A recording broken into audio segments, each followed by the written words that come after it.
Senhoras e senhores, respeitável público, começando mais um vídeo aqui no meu canal pra gente falar sobre São Paulo Futebol Clube. Prazer pra quem não me conhece, sou Alexandre Vieira, jornalista com passagens por Terra, Estadão e Bola VIP. E agora diariamente trago informações sobre o tricolor paulista. Te convido a se inscrever no canal e ativar o sininho das notificações para sempre ficar por dentro de tudo que acontece nos bastidores do São Paulo. Final de ano, acabou a temporada 2024, estamos oficialmente no período de mercado de transferências.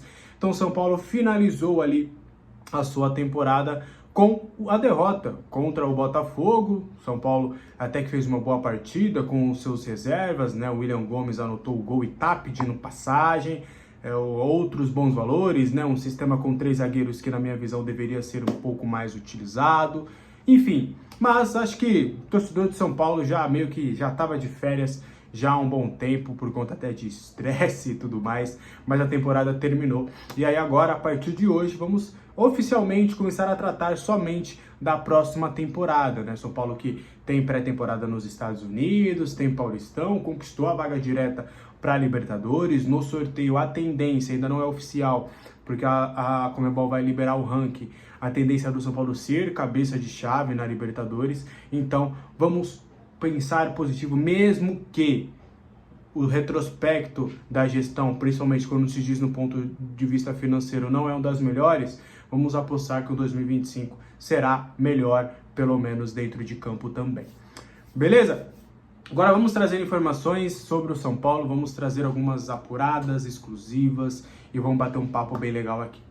Começando com uma reunião. No último sábado, Casares e Zubildi, o Casares retornou de Londres, né? Ele ficou lá 3 dias resolvendo algumas questões de Libra e tudo mais. Ele já retornou e no fim de semana ele já tinha retornado. Ele até postou uma foto com os garotos de Cotia e tudo, porque o Casares ele tem batido muito nessa tecla de revelação de atletas, não só por uma identidade, porque o São Paulo ele tem no seu histórico revelações de atletas, né? E Cotia é caro para manter Cotia, mas Cotia é caro porque é um bom investimento, né? Aquele investimento que você paga caro, mas você tem um retorno absurdo. Então acaba se pagando e até em muitos momentos tendo um superávit absurdo. Tanto é que desde a sua criação, Cotia com certeza deu bem mais frutos positivos do que propriamente despesas. Então o Casares ele entende que a partir de 2025 o São Paulo tem que ser o São Paulo de base, o São Paulo de reconstrução da base. Inclusive, né, agora com resultados positivos, chegando em finais, tendo títulos, a ideia é que o São Paulo volte a ser aquele clube revelador, não só por uma questão de identidade, mas também por uma questão de mercado, né? E no mercado nos dois sentidos. Porque no mercado, ao invés de você contratar jogadores, você vai conseguir revelar outros atletas que podem aspirar a ser grandes, entre aspas, contratações. O William Gomes, por exemplo. O potencial que o William Gomes tem de ele ser moldado no São Paulo, de ser um craque. E hoje o São Paulo conseguiria buscar no mercado um craque? Não consegue. Então por isso que é a ideia de revelar. Alinhado também, óbvio, da venda de jogadores para que o clube consiga sair desse marasmo financeiro que tem passado e vivido nos últimos anos. Então por isso que a ideia de reconstruir a base, de voltar a revelar grandes talentos. Porque você não tem um mercado forte a ponto de trazer grandes peças, então você as revela para melhorar o seu time. E também para futuramente você lucrar com essas vendas e conseguir sanar diversas questões financeiras. No sábado, já houve uma reunião entre Casares e o Zubildia, e meio que o Casares, eu não vou dizer pressão, tá? Não é essa a palavra, mas o Casares meio que chegou no Zubildia e falou, foi meio que um trato. Olha, vamos fazer o seguinte, você quer 5 reforços, eu não consigo te dar esses 5 reforços, eu posso te dar 2 a 3 reforços, principalmente nessa primeira janela. Ele lembrou que no meio do ano vai ter uma pausa grande, então naquele meio do ano, a depender de ainda algumas questões do elenco, ele pode trazer outros reforços para complementar para o segundo semestre. O Super Mundial vai pausar legal o Brasileirão, só vai ficar pelo menos ali um mês sem jogar por conta desse Super Mundial, então abre-se uma margem também para você conseguir boas contratações. Então, houve meio que um acordo, Zubildia, eu não vou conseguir trazer tudo isso. Só que, em contrapartida, também eu vou precisar que você use a base. Tanto é que o Rian Francisco, mesmo o Zubildia acreditando que ele não tá pronto, ele foi relacionado. Porque foi meio que uma conversa, sabe? Tipo, nem eu nem você, vamos achar um consenso?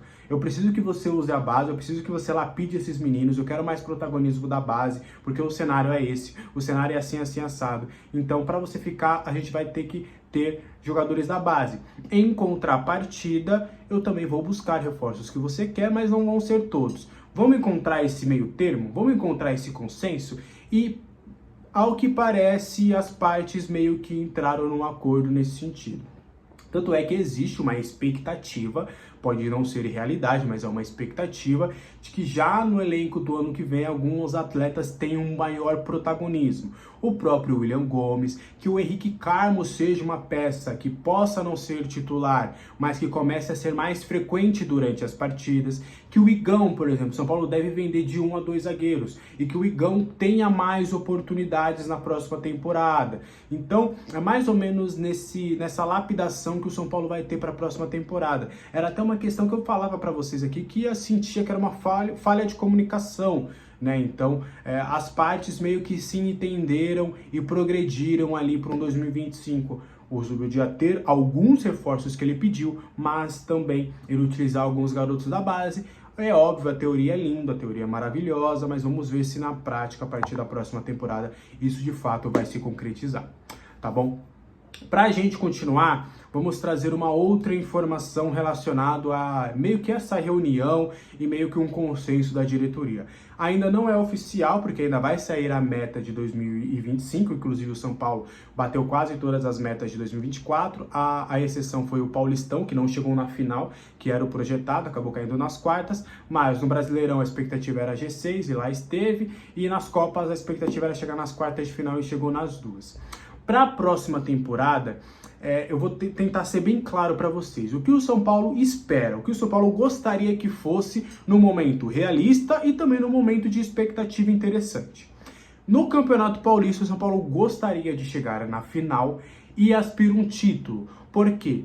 Existe um consenso de que o título paulista seria importante para que, se o São Paulo não conquistar outros títulos, que o São Paulo pelo menos mantenha uma sina de todo ano ali, pelo menos ter uma conquista, mesmo que de menor relevância, como por exemplo aconteceu esse ano na Supercopa. A Supercopa foi legal, todo mundo comemorou, foi em cima de um rival, então existe esse consenso de que o Paulistão tem que ser importante, então vai haver meio que uma mescla, principalmente nas primeiras rodadas, vamos utilizar um pouquinho da base, alguns reservas, vamos rodar o time, mas é importante também manter os resultados, então vai tentar meio que manter nesse sentido, para que no Paulistão São Paulo tenha uma boa campanha na fase de grupos, né? Inclusive o próprio Zubeldia perguntou para a diretoria do São Paulo qual que era a importância do Paulistão, e a diretoria mostrou que para eles era importante, até para ter a melhor campanha, porque nos últimos anos, inclusive o São Paulo de 2021, os campeões foram aqueles que tiveram melhor campanha na fase de grupos, por decidir em casa.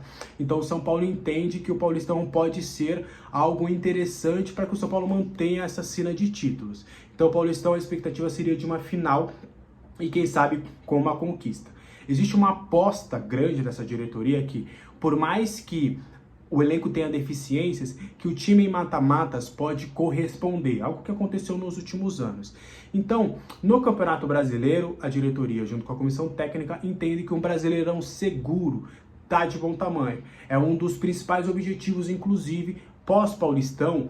O objetivo seria de ter um Brasileirão seguro, algo parecido com esse ano. Quinto, quarto, sexto, aí caiu para sétimo, aí sobe para sexto, ficar mais ou menos daquele bolo, para que na reta final de temporada você entender, olha, estamos em quinto, dá para brigar pro título, a gente não conquistou nada em Copas, mas dá para brigar por alguma coisa. Ou a gente pelo menos se mantém na Copa Libertadores. A direção do São Paulo entende que é importante estar sempre na Libertadores, né? O São Paulo voltou esse ano e nos outros 2 anos estava somente na Copa Sul-Americana. Então para eles é importante essa manutenção na Libertadores.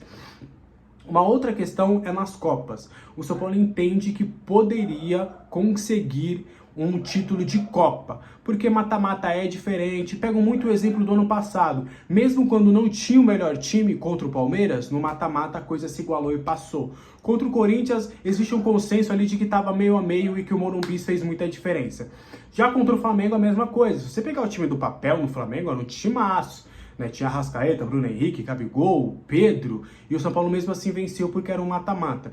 Então a expectativa da diretoria é manter um mata-mata ali, de chegar e competir quartas, semi e quem sabe ir para uma final, né? Eu até conversei com uma pessoa lá do futebol de São Paulo que me falou, olha, por exemplo, se a gente tivesse passado contra o Botafogo, que foi nos pênaltis, foi ali no momento de azar nosso, a gente acabou não passando do campeão nos pênaltis. Se a gente tivesse passado, a gente pegaria um Peñarol, que era um adversário mais acessível. E contra o Galo, a gente viu na Copa do Brasil que foi parelho ali. A gente acabou perdendo ali por uma diferença de um gol. Então dá para esse time competir.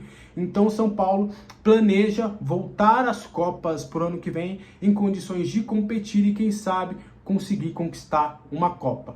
Tá? Então é mais ou menos esse cenário que o São Paulo pensa para a próxima temporada. Um Paulistão onde chega à final e tenha condições de conquistar o título, um Brasileirão seguro e disputar os mata-matas, e aí o mata-mata, a ideia seria competir e quem sabe pelo menos conquistar uma das Copas. Mesmo sendo difícil, mesmo com o financeiro apertado, existe um entendimento de que o time poderia conseguir fazer isso.